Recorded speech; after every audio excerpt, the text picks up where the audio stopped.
The forest swallowed sound. Deep in the heart of the trees, where sunlight barely filtered through dense branches, a group of friends, Mark, Eleanor, Travis and Sophie, found themselves standing before a forgotten campsite. They had strayed from the main trail hours earlier, their map proving less reliable than anticipated. Weary and desperate for rest, they agreed to stay the night. The campsite was peculiar, too intact for something abandoned. A stone fire pit sat at the centre, ringed by logs worn smooth by use. Rusted lanterns, dangling from low branches, swayed in the light breeze, emitting metallic creaks. Mark, ever the skeptic, brushed off their unease. "Probably just an old hunter's camp," he said, shrugging off a chill that neither wind nor logic could explain. While the others set up tents, Elena wondered. Something about the place felt wrong. Her eyes caught on the trees surrounding the camp. Names were carved deep into the bark, dozens of them. Beneath each name was a date. Some carvings were old, weathered almost smooth. Others looked fresh, their cuts clean and raw. She traced one with trembling fingers. Michael A. 1978. Her hand dropped when she saw the newest carving. Elena M. 2024. "Guys!" she yelled, sprinting back to camp. "We need to leave, now!" They dismissed her panic until she showed them the carving. Silence fell. Mark's bravado cracked. "It's a sick joke," he muttered, though his eyes darted nervously to the trees. As dusk descended, shadows stretched and deepened. They decided to keep watch in shifts. Elena insisted they leave at first light. Night brought no peace. Travis was on watch when the first sound came, a faint raspy whisper, like wind rustling dead leaves. He stood, flashlight trembling in his grip. "Who's there?" No response, just the whisper, closer now. He stepped beyond the circle of lanterns and saw movement, a shadow slipping between trees. He followed, heart pounding. Minutes passed. When Travis didn't return, the others grew frantic. They called his name, their voices swallowed by the oppressive silence. The whisper returned, louder, almost mocking. Mark, armed with a camping knife, led the search. They found Travis's flashlight first, its beam weak and flickering. Next, they found him, hanging upside down from a tree, eyes wide with terror. Blood dripped steadily, pooling at the roots below. Elena screamed. Mark pulled her away as Sophie collapsed, sobbing. "We have to get out of here," Mark insisted, fighting his own rising panic. But the forest seemed to close in around them. Paths they had walked earlier twisted and changed. The campsite's dim lanterns became their only point of reference.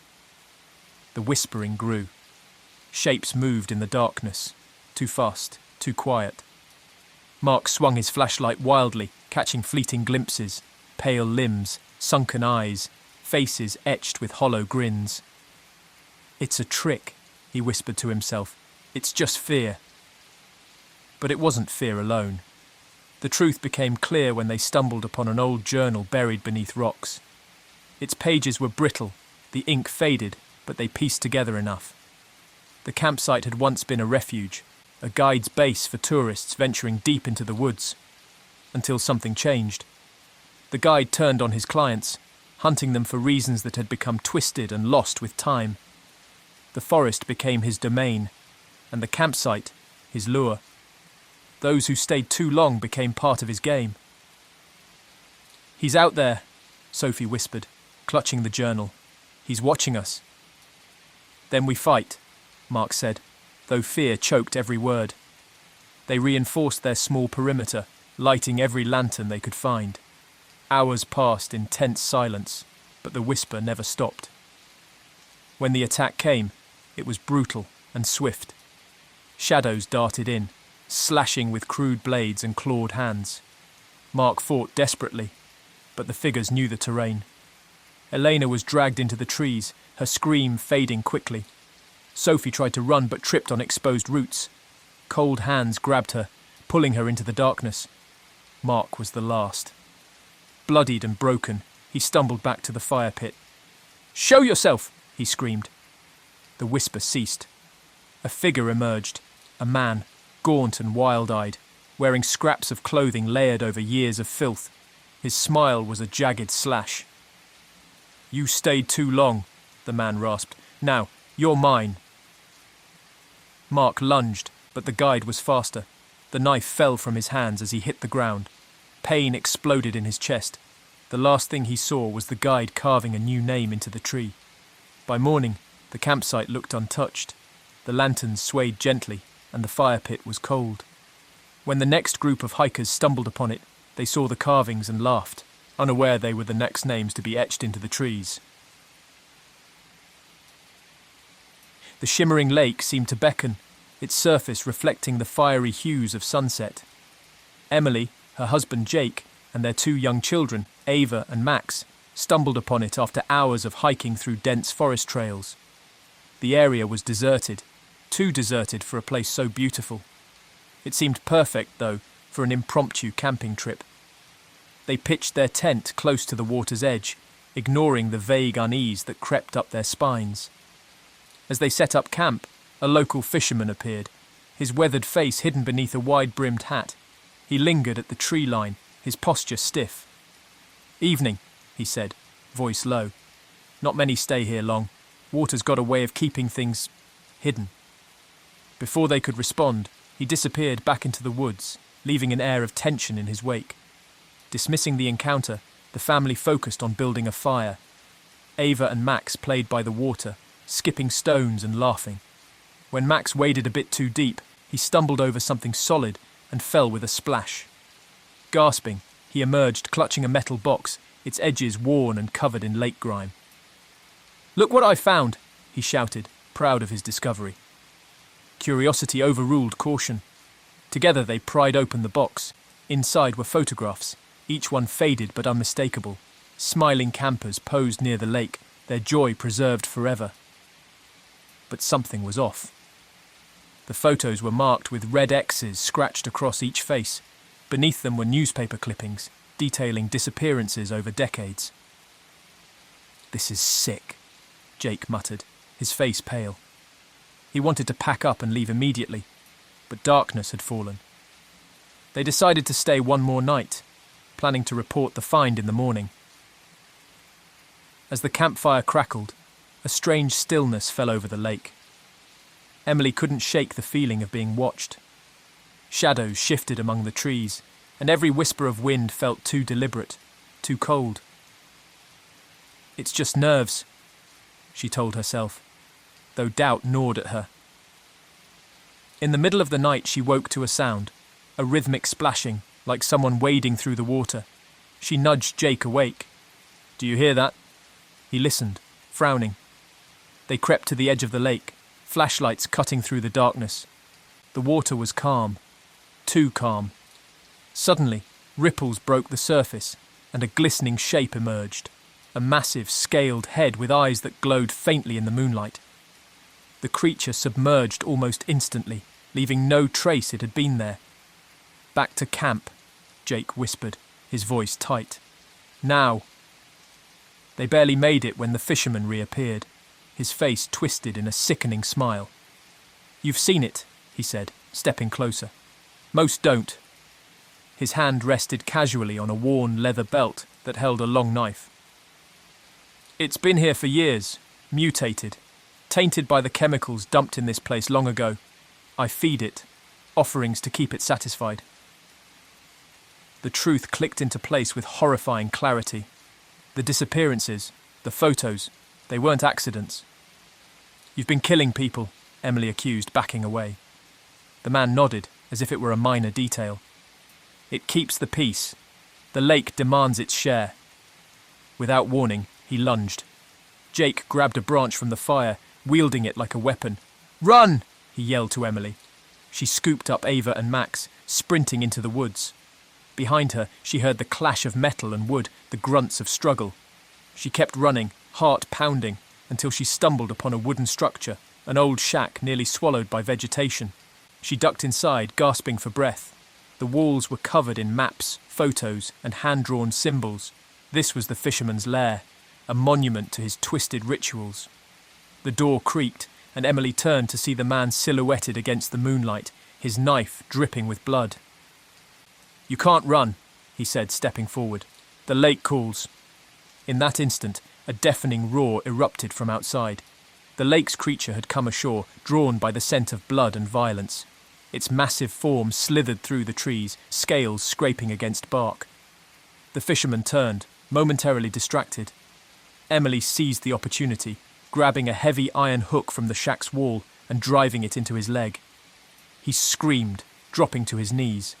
The creature's eyes glowed brighter as it advanced. It was massive, a grotesque blend of fish and reptile, its body warped by years of toxic exposure. It lunged at the fisherman, jaws snapping. He screamed again, but this time it was muffled by the crushing weight of the beast's teeth. Emily ran, carrying her children and barely pausing to catch her breath. She found Jake, battered but alive, limping toward the road. Together they escaped, their minds reeling. When they reached the nearest town, they tried to warn the authorities, but their story was met with skepticism. The campsite was searched, but no evidence remained. No shack, no photos, and no sign of the fisherman or the creature. Years later, rumours of the lake persisted. Locals spoke of ripples that appeared when the wind was still, and of a shadowy figure who sometimes watched from the tree line. But no one stayed too long. The lake's secrets were best left undisturbed. The red ribbons fluttered gently in the wind, tied to branches and posts along the narrow trail. They caught the light in a way that made them appear almost alive, beckoning travellers deeper into the forest. For Daniel, his wife Lisa, and their 2 children, Ben and Katie, the ribbons were a curiosity, a forgotten path marker perhaps, meant to guide hikers through the dense woods. They had planned a family camping trip, a chance to bond and disconnect from their busy lives. The trail seemed perfect, winding through towering pines and offering stunning views of the distant mountains. As they walked, Ben ran ahead, his laughter echoing through the trees. "Stay close!" Lisa called, her voice tinged with unease. The ribbons unnerved her. Each one had a strange symbol etched into it, marks that looked like scratches or crude carvings. By late afternoon, they found a clearing and set up camp. The air was cool, and the scent of pine needles mingled with the smoke from their small fire. But as night fell, the forest's demeanour changed. The wind howled, carrying faint whispers that seemed to come from everywhere and nowhere. It was Ben who noticed first. "Mum, Dad, look." He pointed to the trees around their camp. More ribbons had appeared, tied to branches that had been bare hours before. Each bore the same strange symbols, now glowing faintly in the firelight. Daniel tried to laugh it off, but his unease grew. "Let's just enjoy the night," he said, forcing a smile. "It's probably some weird prank." But sleep was impossible. Lisa awoke to a faint rustling sound. At first, she thought it was an animal, but when she stepped outside the tent, she found their supplies shredded, food scattered across the ground. Deep claw marks gouged the earth. She backed away, her pulse racing. "Daniel," she whispered, shaking him awake. "Something's out there." Before he could respond, a shadow moved at the edge of the firelight. It was tall, hunched, and moved with a predator's grace. Daniel grabbed a flashlight, its beam catching a glimpse of the figure's face. It was human, or had been once. Its skin was leathery and scarred, its eyes wild and bloodshot. The creature hissed, revealing yellowed teeth. "It's a person!" Lisa gasped, her voice trembling. But as the figure stepped closer, it became clear it was something more. Years of living in isolation, exposure to toxic elements, and unending violence had twisted it. The trail was its territory, and the ribbons were warnings. Daniel held a camping knife in one hand, his other arm shielding his children. "Stay back!" he yelled, but the figure lunged, moving with unnatural speed. It swiped at him with claw-like hands, narrowly missing. The family scrambled, their hearts pounding. "Run!" Daniel shouted. They sprinted down the trail, the red ribbons flashing past like bloody markers. The creature followed, its guttural growls echoing through the woods. Branches clawed at their clothes, and the ground seemed to pull at their feet. Ben stumbled, but Lisa scooped him up, her adrenaline overriding her fear. As they ran, They stumbled upon old traps, crude snares and sharpened stakes hidden beneath leaves. Some were empty, but others held skeletal remains. The realization struck Daniel like a punch. The trail wasn't just marked for travellers. It was a hunting ground, and they were the prey. They reached a fork in the path, both directions marked by ribbons. "Which way?" Lisa cried, panic in her eyes. Daniel hesitated, every second feeling like an eternity. A distant growl made the decision for him. "Left," he said, pulling her forward. The trail narrowed, branches closing in around them. Suddenly a trap snapped shut, spiked metal teeth inches from Lisa's leg. They stopped, breathless. The creature was close, its ragged breathing filling the air. It stepped into view, eyes glinting with a sickening hunger. "Leave us alone!" Daniel shouted, brandishing his knife. The creature paused, tilting its head. It spoke, a rasping, broken voice. "Leave! None leave! This! My trail!" It stepped closer, and Daniel realized there would be no reasoning, no escape without a fight. He charged, swinging wildly. The blade caught flesh, and blackish blood oozed from the wound. The creature roared, its strength unmatched, but Daniel's desperation fueled him. "Run!" he yelled again. Lisa pulled the children away, their screams mingling with the sounds of struggle. They ran until they collapsed, lungs burning, tears streaming. The forest fell silent. Hours later, as dawn broke, they retraced their steps, finding the trail littered with broken traps. The creature was gone. Of Daniel, there was no sign, only a red ribbon tied around a tree, freshly marked with new symbols. The authorities never found him. Locals spoke in hushed tones of a trail deep in the woods, where the trees whispered, and red ribbons warned of a predator that once was human. Lisa and her children never returned, but every night, in their dreams, they saw the ribbons and heard the whispers of the marked trail.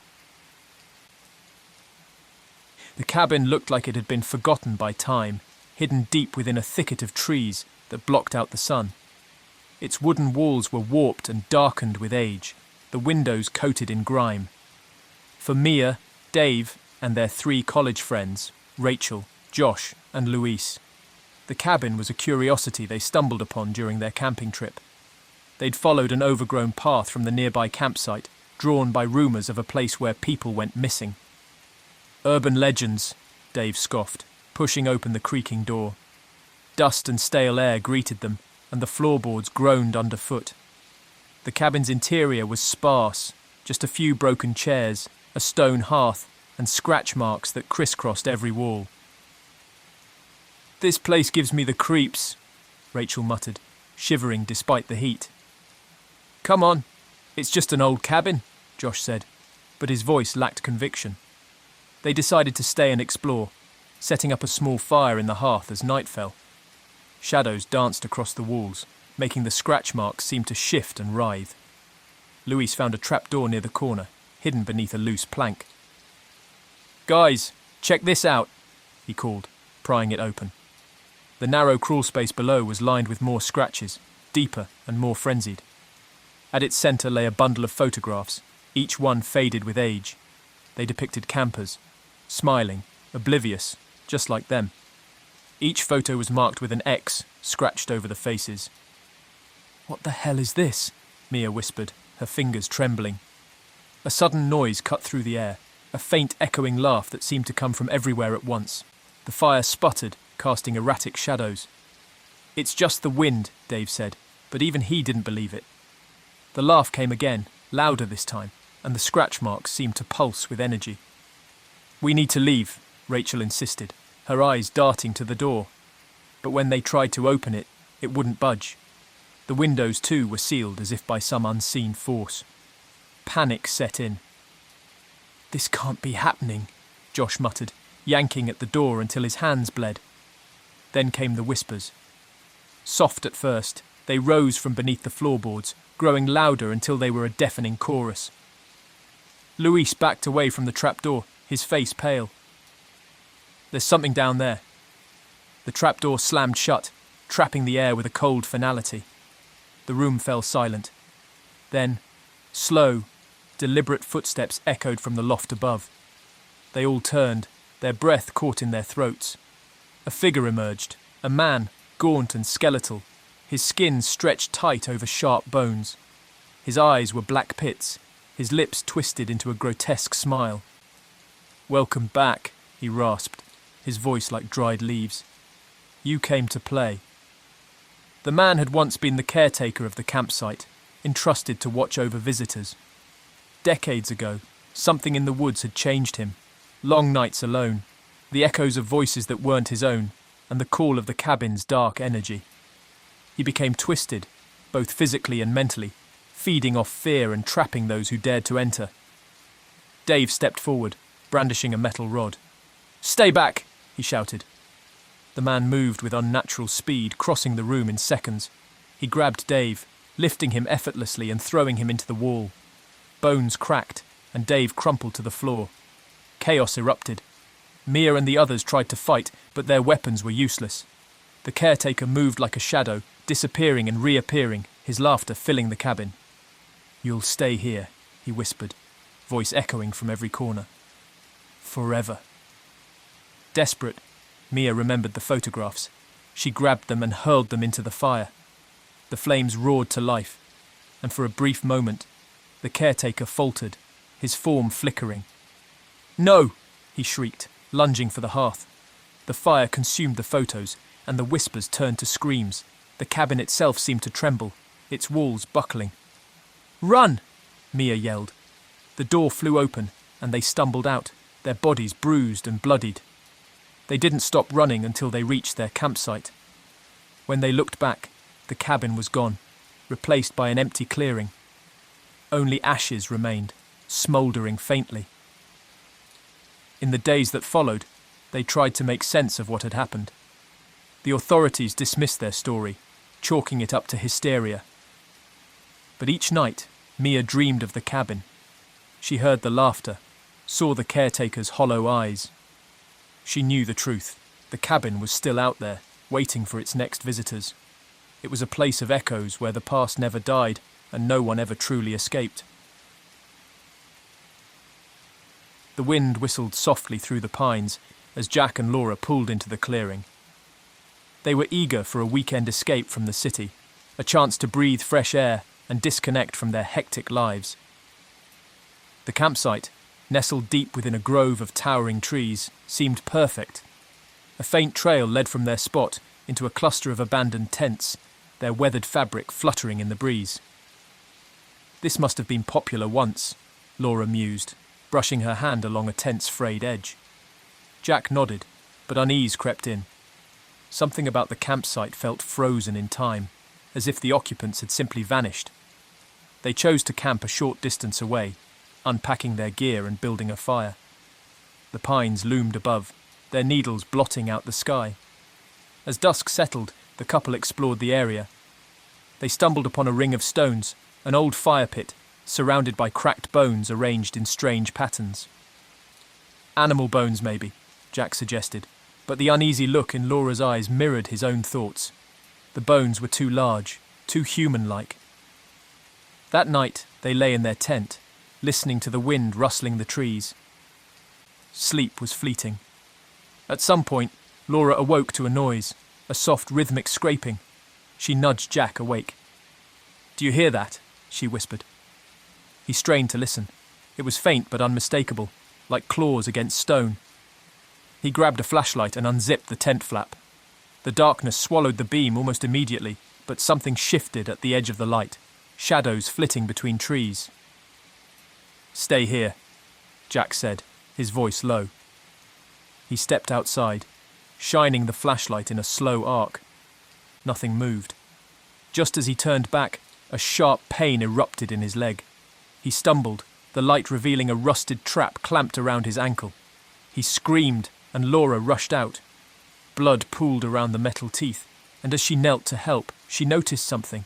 The trap was clean, as if freshly set. A twig snapped. They both looked up to see a man standing at the edge of the clearing. He was tall and gaunt, draped in tattered clothes that blended with the forest. His face was pale, eyes sunken and hollow. In one hand, he held a shovel, its blade glinting in the firelight. "Help us!" Laura cried. The man tilted his head, as if considering the request. Then he stepped forward, his movements stiff and mechanical.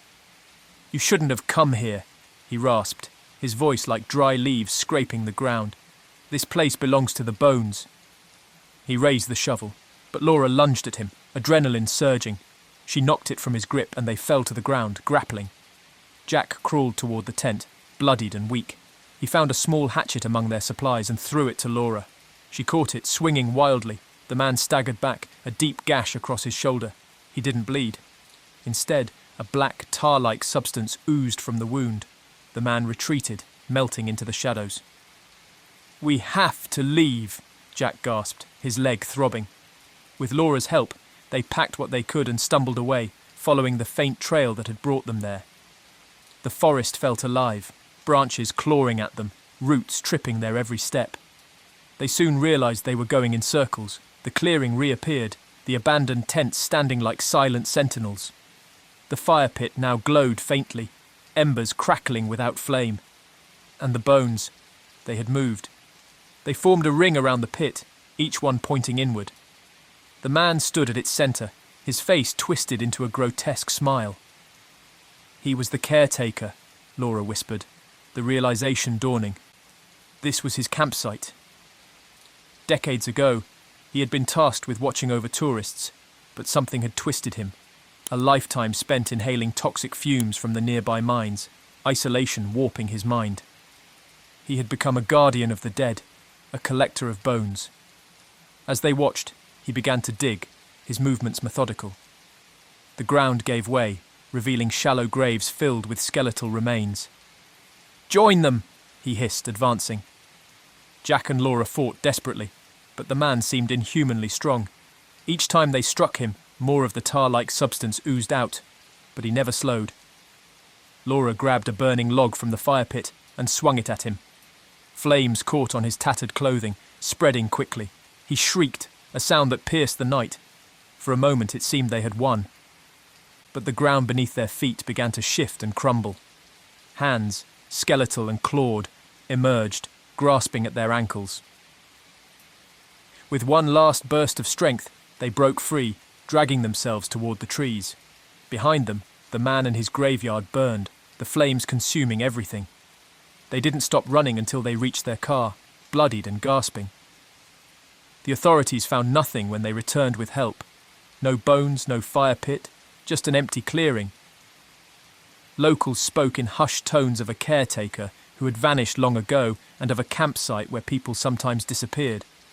Jack and Laura left and never returned, but the memory of bones beneath the pines haunted their every step. They knew that some places, once claimed by darkness, never truly let go. Eric pulled into the lot of the Meadow Inn, just as the sun dipped below the horizon. The motel was a last resort, a run-down building with faded green paint and a flickering neon sign that buzzed like a dying insect. He was too tired to care.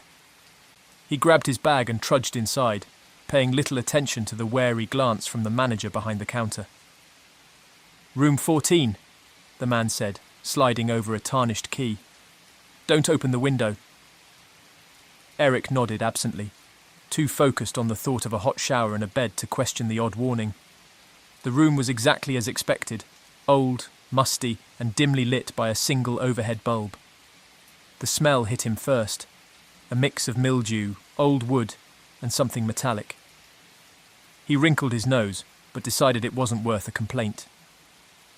The window was nailed shut, and the paint around its edges was cracked and peeling. He left it alone. The shower provided little relief. The water pressure was weak, and the temperature fluctuated between lukewarm and freezing. He towel-dried himself as best he could, then collapsed onto the creaky bed. Exhaustion took over quickly, and he drifted off despite the discomfort. The itching woke him in the middle of the night. At first, he thought it was just stress, or maybe the cheap motel sheets. He turned on the lamp and scratched his arm, but the sensation grew worse. He glanced down and saw small red welts appearing along his skin. Panic rose as he threw off the covers, revealing dozens of tiny crawling insects scurrying across the sheets. Eric jumped out of bed, heart pounding. He stomped on a few with his bare feet, their bodies crunching under his weight. The floor seemed to ripple as more of the insects emerged, pouring from cracks in the walls, seams in the floorboards, and even the ceiling. He tried to reach the door, but his legs were covered within seconds, the creatures biting and clinging. Their bodies were translucent, and through their thin exoskeletons he could see a dark liquid pumping. Venom, he realised with a sickening lurch. He screamed for help, but the door wouldn't budge. It felt fused to the frame. As he pounded on it, the manager's voice came through, muffled but clear. "Relax," he drawled. "They don't usually kill, you know. Not unless you fight." The itching became unbearable. He stumbled backward, ripping at his skin, trying to dislodge the insects. They burrowed deeper, their tiny mandibles injecting venom that burned like fire. His vision blurred, and he collapsed to the floor, gasping for breath. Through the haze of pain, he saw a vent above him. It was moving, or rather, something behind it was. Tiny legs pushed against the grate until it popped free, and a flood of insects poured out, swarming him completely. The next time he woke, it was daylight. The room was pristine, no insects, no bites. His skin was smooth, unmarked. He sat up, disoriented. Had it all been a nightmare? But the memory of the pain, the crawling sensation was too vivid. He stumbled to the front desk, demanding answers. The manager looked at him with dead, empty eyes. "Feeling better?" he asked, his tone devoid of emotion. "You're one of the lucky ones. They like you." Eric backed away slowly. "What did you do to me?" "They need hosts," the manager replied, almost bored. "It's symbiotic. Keeps the place running. You'll see." He gestured to a scarred man mopping the floor nearby. The man's eyes were hollow, his movements mechanical. When he turned, Eric saw the skin at the back of his neck writhing. Something moved beneath it, just under the surface. Revulsion and panic surged. Eric ran, ignoring the pain flaring in his joints. He drove for miles, refusing to look in the mirror, but when he finally did, he saw movement in his own eyes. Small, dark shapes swimming behind the irises. He tried to scream, but nothing came out. Days passed, and the itching returned, growing worse by the hour. The motel had marked him. Wherever he went, he felt their pull, a constant gnawing need to return. He fought it, but his willpower waned as the infection spread. The insects were inside him now, using him, reshaping him. He'd seen what would happen next, the hollow eyes, the mechanical movements. One night, unable to resist any longer, he drove back to the Meadow Inn. The manager was waiting, the same hollow smile plastered on his face. "Welcome home," he said, as if Eric had merely been away on a short trip. The door to room 14 creaked open by itself. Eric stepped inside, knowing there was no escape. The door closed behind him with a final, resounding click. The insects stirred beneath his skin, and he surrendered to the crawling darkness, just another host in a long line of guests who would never truly leave. Alex and Mia were exhausted. Hours of driving through the barren desert had left them sunburnt, dehydrated, and desperate for rest. When they saw the old motel sign, Desert Sun Inn Vacancy, flickering against the darkening sky, they exchanged relieved glances. The building was dilapidated, its paint chipped and its windows dusty, but it offered a bed and a roof. They parked, grabbed their bags, and made their way to the front office. The owner was a large man with deep scars crisscrossing his face. He smiled as they approached, revealing crooked, yellowing teeth. "Welcome," he said, his voice a low rumble. "Room 5 is open." He slid a rusty key across the counter. "Enjoy your stay. And one thing, don't wander outside after dark." He said it with a smile, but his eyes were dead. The couple laughed it off as a tired old desert legend, but there was something about the man's stare that made Mia shiver. They found their room easily, a cramped space with a sagging bed and a lingering smell of stale air. Still, it was better than sleeping in the car. As night fell, the temperature plummeted, and a windstorm picked up, rattling the windows and howling like a living thing. They tried to sleep, but the noises outside grew louder, scratching, hissing, low growls that seemed to move around the building. At first, they thought it was just the wind, but soon it became unmistakable. Something, or somethings, were out there. Alex peered through the window but saw nothing. "Probably just coyotes," he said, more to reassure himself than Mia. But she wasn't convinced. There was an intelligence to the sounds, a pattern to the movements. When they finally drifted off, it was with restless dreams of shifting sands and unseen eyes. Hours later, Mia woke suddenly. The scratching was back, but this time it was right outside their door. She shook Alex awake, her breath shallow. "Do you hear that?" she whispered. He nodded, eyes wide. They both stared at the door as it creaked, the old wood straining under some unseen weight. The knob twisted slightly, as if being tested. Alex grabbed the lamp from the nightstand and motioned for Mia to stay back. The door held, but their relief was short-lived. The floor beneath their feet began to tremble, and small cracks appeared, dust sifting up through the gaps. The motel, it seemed, was built on unstable ground. Alex knelt to inspect the floor and felt something brush against his hand, rough, dry, and unmistakably alive. He pulled back, heart pounding. The scratching wasn't just from the door, it was beneath them. Without warning, the floorboards split wide open, and Alex was yanked down by something strong and relentless. Mia screamed, grabbing his arm, but whatever had him was too powerful. She watched in horror as he was dragged below, disappearing into darkness. The gap closed with a sickening crunch, leaving only silence in its wake. Paralysed by fear, Mia staggered back. The walls themselves seemed to shift and breathe. She had to get out. She bolted for the door, flinging it open and stumbling into the night. The motel's parking lot was no longer empty. The ground was covered in shallow burrows, and from each one, something moved. Long, segmented creatures with hardened shells, spiny legs and mandibles that clicked rhythmically. Their eyes glowed faintly, tracking her every movement. She ran, the creatures swarming behind her.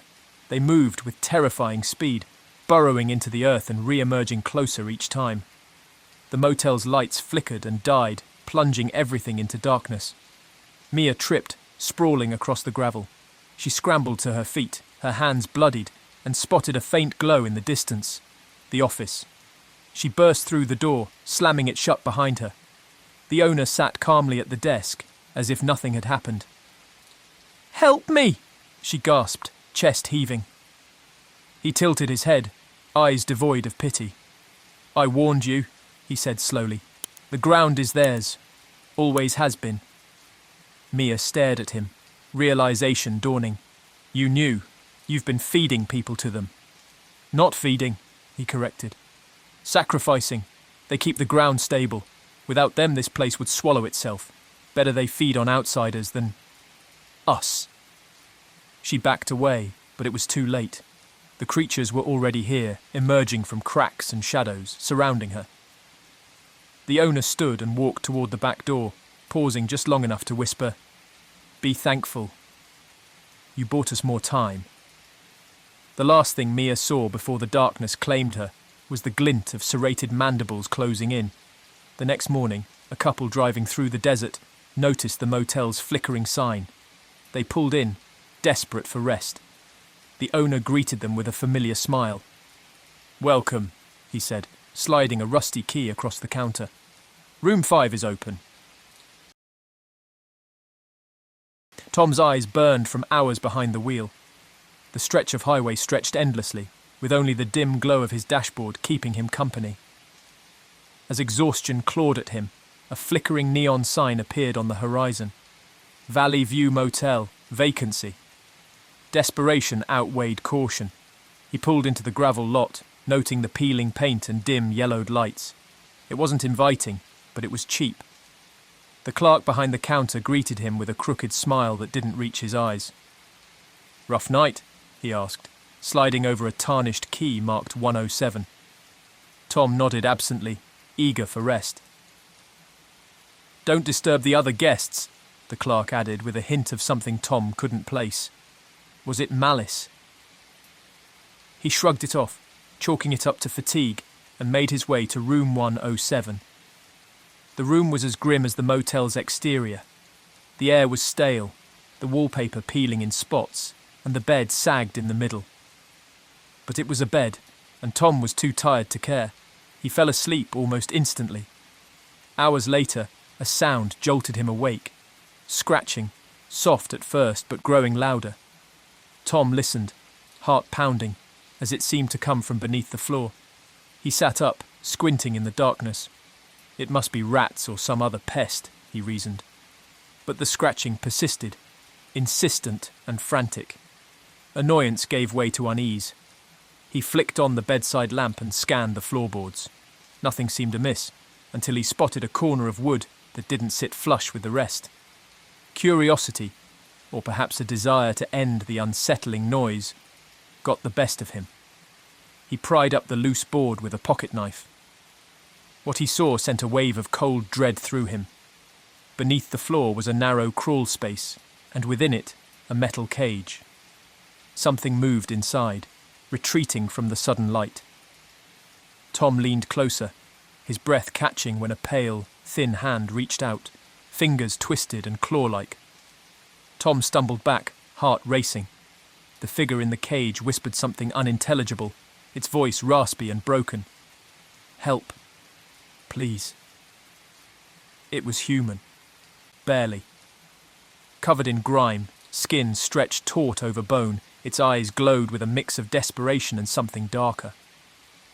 Before Tom could respond, heavy footsteps echoed outside his door. He barely had time to cover the crawl space before the door creaked open.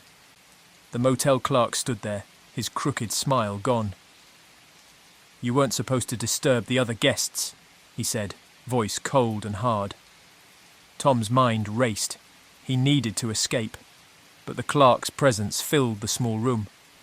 "What's under the floor?" Tom demanded, trying to mask his fear with bravado. The clerk's expression twisted. "They're part of a program," he said slowly, as if choosing each word carefully. "Not many understand. You shouldn't have seen." With a speed that belied his age, the clerk lunged. Tom fought back, adrenaline fueling his movements. He managed to slam a chair into the clerk, sending him sprawling. Without thinking, Tom grabbed his bag and bolted out the door. He needed to find help, but the motel's lot was empty. No other cars, no signs of life. Panic surged. He ran toward the office, hoping to call the police. Inside, he found more than he bargained for. Walls lined with photographs, dozens of travellers, all posing in front of room 107. Beneath each picture was a date. Some went back decades. Tom's mind reeled. How many people had stayed in that cursed room? How many had never left? A rusted cabinet caught his eye. Inside were vials of strange liquid, labelled with numbers matching those on the photos. Experiment logs, notes scribbled in barely legible handwriting. Subject shows signs of mutation, strength enhanced, mental degradation increasing. A loud crash brought him back to the present. The clerk was back, blood seeping from a gash on his forehead. "You're special, you know," he rasped, stepping closer. "Most break sooner, but you—" He didn't finish. Tom threw himself through the window, glass shattering around him. He hit the ground hard but scrambled to his feet, ignoring the pain. He sprinted to his car, praying it would start. The engine roared to life just as the clerk reached for the door. Tom floored the gas, gravel spraying behind him. In the rearview mirror, he saw the motel fading into darkness. He didn't stop until he reached a crowded diner miles away. Breathless, bloodied, he told his story. The police found nothing at the Valley View Motel. No clerk, no cages, no crawl space beneath room 107. It was as if the place had swallowed its secrets whole. But Tom knew what he'd seen. He bore the scars, both physical and mental. He never drove that stretch of highway again. But sometimes, late at night, he'd wake to the sound of scratching beneath his floorboards. Jasmine had been driving for hours, the highway stretching endlessly under a darkening sky. Exhausted and desperate for rest, she pulled into Sandy's roadside motel. It was one of those places that barely seemed to exist. Faded sign, cracked parking lot, and a thin layer of dust on everything. The owner, Sandy, greeted her with a wide smile that showed too many teeth. "You're lucky," he said, handing her a key marked with a large number 8. "It's the best room we have." There was something unsettling in his gaze, but Jasmine forced a polite smile. She was too tired to care. Room 8 was nothing special. Peeling wallpaper, flickering light, and a musty smell that lingered in the air. She tossed her bag onto the bed and noticed something peculiar. A small wooden shelf mounted on the wall, holding a few items: a child's doll with one glassy eye, a man's wristwatch, and a faded scarf. They seemed out of place, as if they didn't belong. Jasmine shrugged it off, attributing it to the motel's general creepiness. She freshened up and lay down, hoping to get some much-needed rest. But sleep was elusive. She tossed and turned, the oppressive silence pressing down on her. Then came the noise, a faint, almost imperceptible rustling. She sat up, listening intently. It seemed to be coming from the wall behind the shelf. Cautiously, she approached and reached for the doll. As her fingers brushed its surface, a shiver ran through her. The air grew colder. She stepped back, heart pounding. The rustling grew louder, accompanied by a soft, almost melodic humming. Jasmine tried to rationalize it. A draft, maybe old pipes, but deep down she knew better. She decided to leave. Grabbing her bag, she headed for the door, but it wouldn't budge. Panic rose in her chest. She twisted the knob, banged on the wood, but the door remained firmly shut. "Help!" she shouted, her voice echoing uselessly. She turned back to the shelf. The doll's head had shifted. It was now facing her. A loud creak made her jump. Sandy stood in the doorway, the lock clicking open with a deliberate slowness. "Leaving already?" he asked, his smile wider than before. "You haven't even had a chance to appreciate our collection." "What is this place?" Jasmine demanded, trying to keep her voice steady. Sandy stepped into the room, his presence filling it. "Some people pass through," he said, tracing a finger along the edge of the shelf. "Others stay. They leave behind pieces of themselves." He gestured to the items on the shelf. Each one belonged to someone special, a guest who stayed in this very room. They tried to leave too. His eyes gleamed with a twisted satisfaction. Jasmine's pulse raced. "You're insane," she spat, backing away. Sandy chuckled. "Am I? Or am I simply preserving what others discard?" Suddenly, the humming grew deafening. The walls seemed to shift and warp, revealing hidden alcoves filled with more trinkets, photos, jewellery, bits of clothing. Each told a story. Each represented a person who had been trapped just like her. The room felt alive, feeding off her fear. Sandy moved closer, his expression predatory. "It's time to add to the collection," he whispered. Jasmine lunged for her bag, pulling out a small pocket knife. "Stay back," she warned, but he didn't stop. She slashed at him, the blade catching his arm. Instead of blood, a thick, dark substance oozed out. Sandy's face twisted, but not in pain, in amusement. "You don't understand," he said, his voice echoing strangely. "I'm not the only one here." As he spoke, shadows moved within the walls. Hands, twisted, pale and translucent, reached out, clawing at her. The room itself seemed to pulse, trapping her in its grip. She fought, kicking and screaming, but the shadows dragged her back. For a moment, everything went black. When Jasmine woke, the room was quiet. The door was unlocked, the air still. She stumbled outside, dazed and disoriented. Sandy was gone. She drove away, refusing to look back. But something was different. Her reflection in the rearview mirror showed eyes that weren't quite hers. She felt a weight in her pocket and pulled out the child's doll from the shelf. It shouldn't have been there, but it was. Back at the motel, Sandy stood in room 8, placing a new item on the shelf. A small silver necklace, glistening faintly. The room sighed in contentment. Another guest added, another piece of the collection complete. For weeks, Jasmine tried to shake the feeling that she'd left something behind. Every night, she dreamed of the motel, of Sandy's smile, of the shadows reaching out. She knew, deep down, that a part of her was still there, trapped forever in the collector's room. Sarah had become accustomed to cheap motels. Her job as a travelling salesperson often put her on the road for days at a time, with long stretches of highway and little sleep. This motel was no different. Faded neon sign flickering, peeling paint on the siding, a cracked parking lot. She dragged her suitcase to the front desk, noting the eerie silence that blanketed the place. The night clerk was waiting for her. Thin, pale, with piercing eyes that never seemed to blink, he greeted her with a smile that felt forced. "Welcome," he said, sliding a key across the counter. His hand lingered a moment too long, and Sarah forced a polite smile. "Room 12, just down the hall," he continued, his voice soft but oddly flat. "We pride ourselves on privacy." Sarah nodded, taking the key and hurrying to her room. The hallways were dimly lit, and the air felt stale. She tried to shake off the unease. It was just another run-down motel, she told herself, nothing to worry about. Inside her room, she locked the door and exhaled deeply. The walls were thin, and she could hear the muffled sounds of a television next door. At least she wasn't completely alone. After a quick shower, she sank into the bed, exhaustion overtaking her. But sleep was elusive. Something felt off. She tossed and turned, trying to ignore the sensation that she was being watched. Just nerves, she told herself. Hours passed before she finally drifted off. A noise woke her in the dead of night.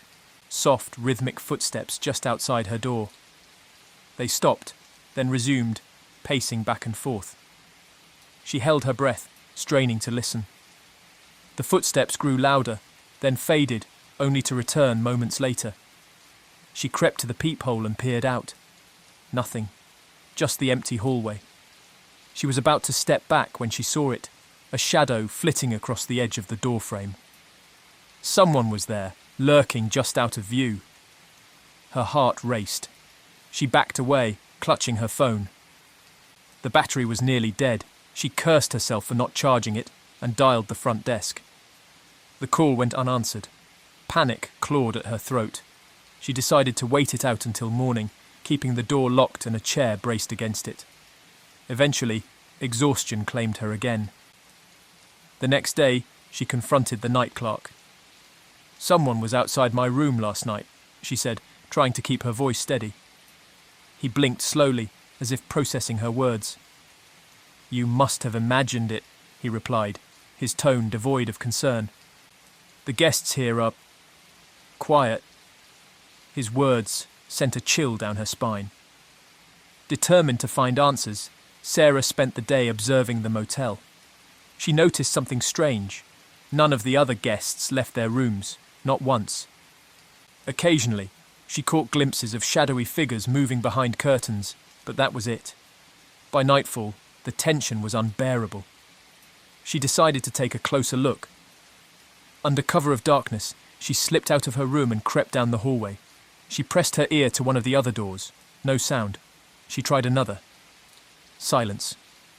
Finally, she approached the end of the hall, where a faint blue light glowed from beneath the door. She knocked softly. No response. Gathering her courage, she pushed the door open. Inside was a nightmare. The room was filled with monitors, each displaying footage from hidden cameras. Inside the rooms, the hallways, even the showers. The night clerk sat in the centre, watching intently. He turned slowly when she entered, his expression unreadable. "I told you," he said softly.